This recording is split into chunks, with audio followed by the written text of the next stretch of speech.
Hello friends of YouTube, welcome to Mike Reads the World. The leaves are falling. It's the official first calendar day of autumn or fall in the north. And today I'm on a wild hunt looking for the perfect place to record the video for King Stach's wild hunt of the country of Belarus. And it's a good one. Got some lovely fall colors starting to come in here at the Arboretum at my university.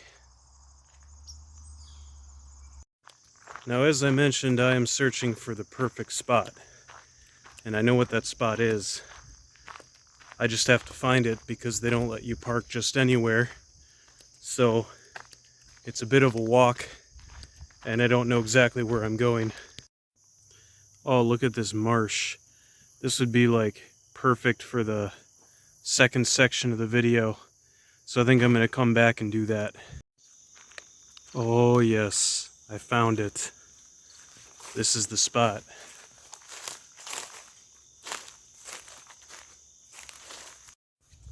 Yes, this is the place, my friends.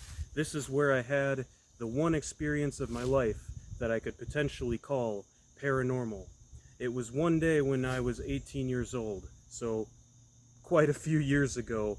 I'll just say more than 12. And my two friends and I were bored one night, and so we decided to do what bored college kids do, and I'll let you interpret that yourself. But basically, we went out to the trails at campus here, and we found a secluded circle of pine trees. We were just about to start doing what it is we'd planned to do when a light turned on up in the trees. And we all ran out, like, terrified. And by the time we got out and started talking about what happened, the most rational one of the three of us, said, well, I thought it was just campus security, or like, I don't know. And to this day I say maybe it was just a light that somebody on campus put up in the trees or like with a camera to study animals or something like that, because there's a lot of university studies that go on in these trails as it's part of the campus. But they convinced me, and they remain convinced, that it was something supernatural, that it was like a glowing light that opened up and like enveloped, kind of like sent out these vibes of welcoming, and that it was soundless. There was no sound whatsoever. It was just a light that turned on, and it was very bright. It was almost like a spotlight, extremely bright. And so yeah, and obviously there's nothing there now, but that is the one strange experience I have to share before I talk about King Stach's wild hunt. And it's not as unrelated as you might think. In this book too, we find ghost stories and marsh lights that follow this wild hunt, which is a common myth throughout Europe, especially Eastern Europe, of a dead king that leads a troop of ghostly horsemen across the marshes and forests of Europe, and seeks to reclaim his power. And this book was written in 1974, or published in 1974 in Belarus, written by Uladzimir Karatkevich, and it's hard to talk about without actually spoiling some very significant things about the novel. So I'm going to try to do a quick non-spoiler section and then warn you when I'm about to go into a few more spoilers in order to talk about my impressions and feelings about the novel as a whole. So first of all, we have a tale of a folklorist who's telling us the story at the age of 96 years old. He narrates the story, so right at the beginning he tells us, I am an old man, a very old man. No book can give you an idea of what I, Andrei Belaretsky, now a man of 96 years, have seen with my own eyes. I have to say, the beginning of this story sucked me in. I could hear this old man's gravelly voice in my head throughout the entire novel telling me this story, and that voice like never let up. At some point maybe it transitioned into the younger man's voice that he is at the time of the events of this story. But basically, he's a folklorist, uh, and finds himself stranded by a storm in a castle called Marsh Firs, which is where an old aristocratic family called the Yanovskys once ruled, but are now in serious decline. And by serious decline, I mean they have one heir left who is a paranoid, scared woman, which she should be, young woman, and she is an absolute wreck and has no children, is the only last heir, as I said, and basically lives in a castle with these sort of Dickensian figures, reminiscent of another book by Mervyn Peake, Gormenghast. So, with that being said, this, as I said, to really develop the ideas, I would have to give away a strong portion of the book. But basically, as Andre begins to live in this castle and collecting the stories of the people that live in the environs, the villagers that live near Marsh Firs, that the Yanovsky family has ruled over for many generations in this region of Belarus. Think a big marsh, right? He starts to see some of the ghosts of the castle, like there's the little man, who's another green man. Another green man makes an appearance, which is a common legend, of course, throughout Europe, that made an appearance in the novel I read for Switzerland, The Black Spider. And then you have the lady in blue, who is the ghost of one of Nadzia is the remaining ancestor of the Yanovskys that lives in this castle, and it's Nadzia's, I suppose, great-grandmother or something who was decapitated, and met a very bad end, being part of the royalty and part of the feuds of royalty. And this is something that happens to many of her ancestors. There's kind of a curse on the family, and that's where King Stach's Wild Hunt comes in. King Stach's Wild Hunt is, according to legend, basically seeking to kill Nadzia, the last heir of this castle, and there are plenty of clues that the folklorist realizes, and others in the castle believe that this wild hunt is a real entity. It's not just a legend. And they come to the castle doors calling Nadzia out, and they want to kill her. And there's always lights, like blue lights, that announce their arrival. One of the pivotal scenes that happens before I'm going to go into the more spoilery section is there is a big reunion, a ball at the castle that only happens once every 10 years or 20 years or so for some grand events, and we meet some more very kind of exaggerated Dickensian figures, like a round, jolly man who's reminiscent of like a Viking kind of, and then there's this pale, sulky air, and then there's another very aristocratic seeming gentleman that becomes the folklorist's best friend in this story. So at this ball, meeting all of these figures, in a way we almost have the setup of a detective novel where you're not sure who has good intentions or bad intentions toward Nadzia Yanovsky, the last heir, and it's clear that there are some there with bad intentions and some that appear to be very warm-hearted and good intentions. And when you get to this point in the novel, I really enjoyed it because it's one of those parts of the novel that really transmits a lot of culture and a lot of interaction between the characters. It's one of my favorite parts of the novel, but I could see somebody reading it and being like, what does this have to do with anything? Why are all these characters showing up when it's a story about some ghost riders like the Headless Horseman, right? So that's kind of that could throw off a reader. I loved it. Overall, a fantastic book. I don't know how readable it is, because just like most tales of horror and mystery, like once the story is over, it's not quite as scary or intriguing, and you know what happens.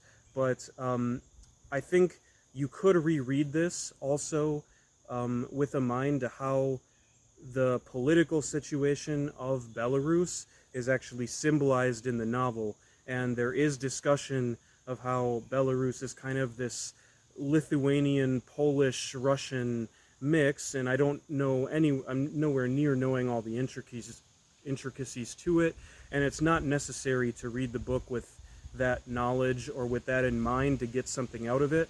All I'm saying is that is, on a potential reread, something that you could dive into and try to understand, like, oh, what is the author actually saying here about the old aristocracies and about the dynamic with like the poorer, less fortunate people. So with that, I'm going to show you where I saw the light, and then we're going to move on to another location here in the Arboretum to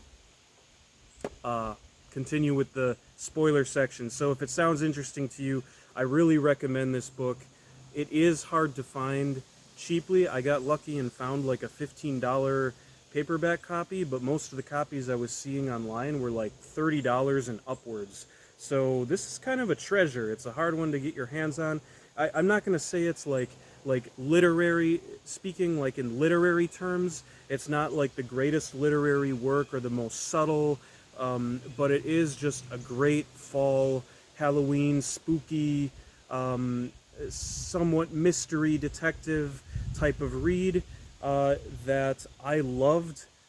It's just my type. That is my type of book. It brought me back to like when I was younger, you know, reading. It made me feel like when I was young and read these types of books, these spooky books for kids, and it really brought out that kind of childish love of scary stories in me. So any book that does that is a winner, and I would recommend it. So yeah, let's move on. Yeah, the light came from up there somewhere, or maybe it was like over here. Well, nothing there now.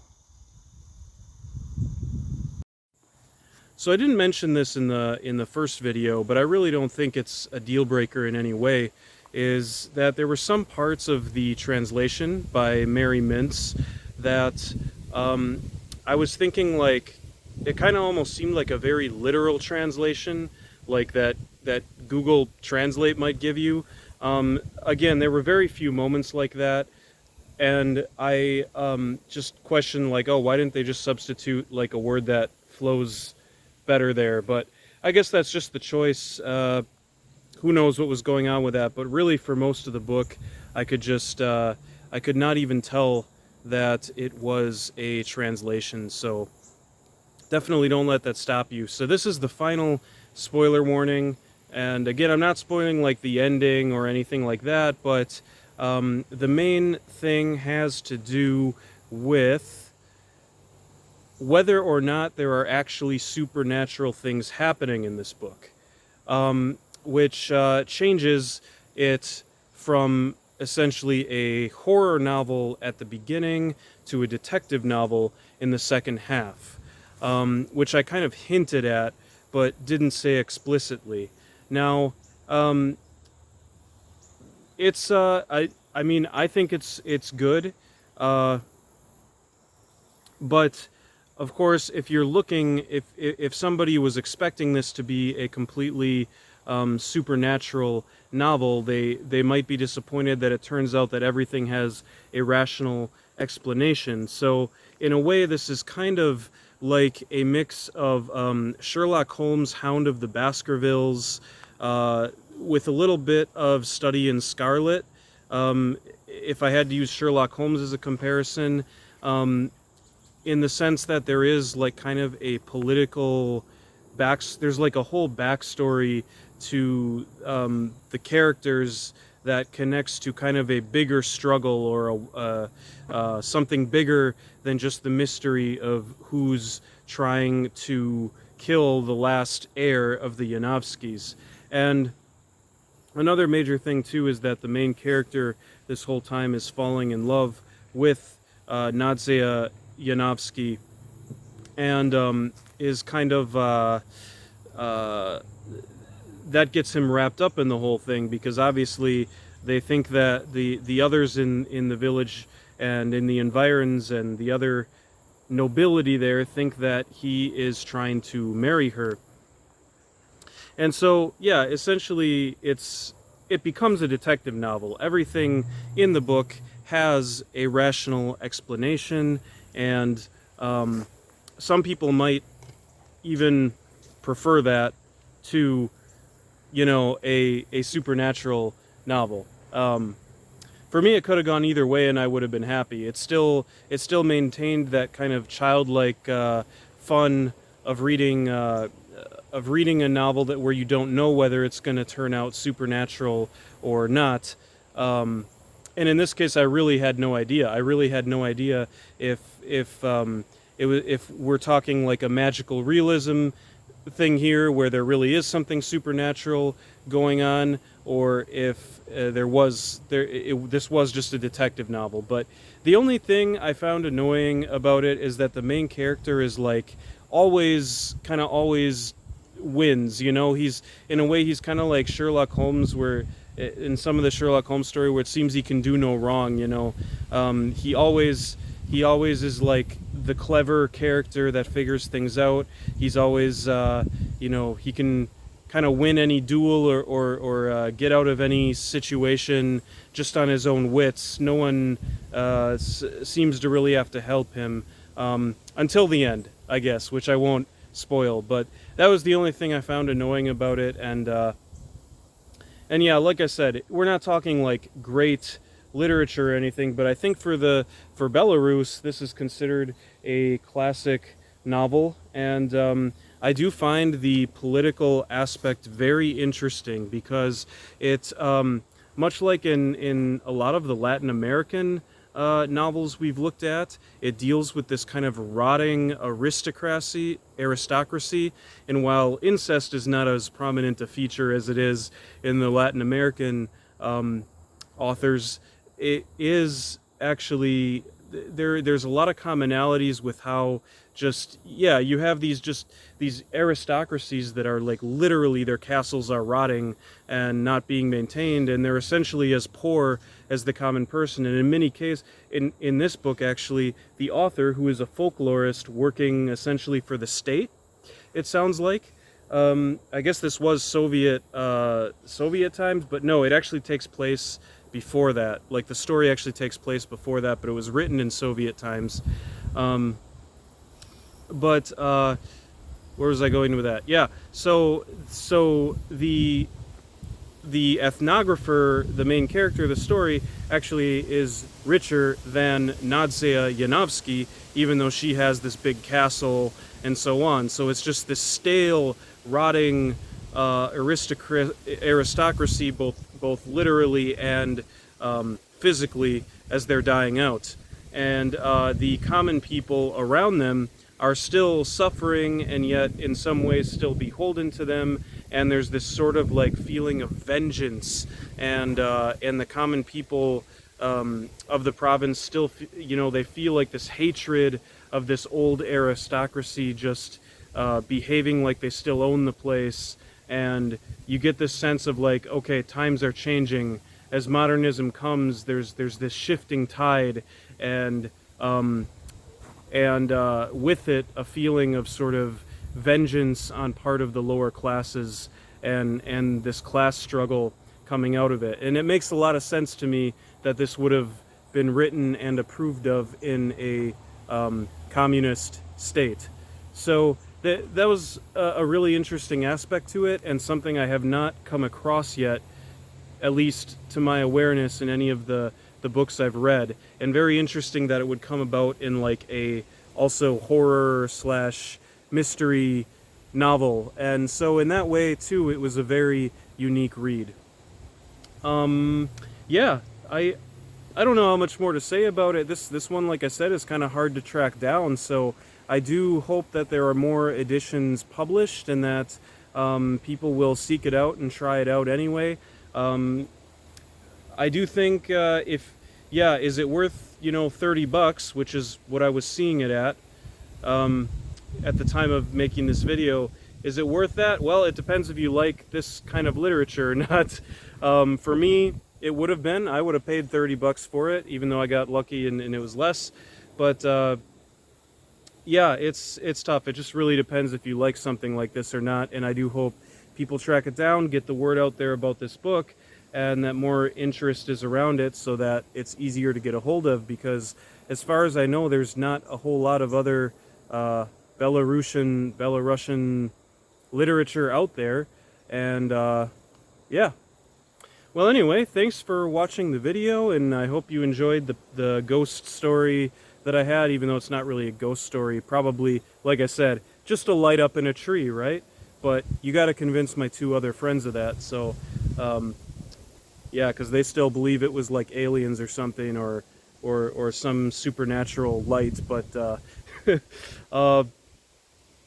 maybe I do a little bit too, just because that's a better story. But yeah, hope you all have a great day, night, whatever, wherever you are, and let's enjoy this Halloween season with some more reads about spirits and monsters and you know, all that good stuff, and the themes around it as well. The next one might surprise you, actually. Stay tuned.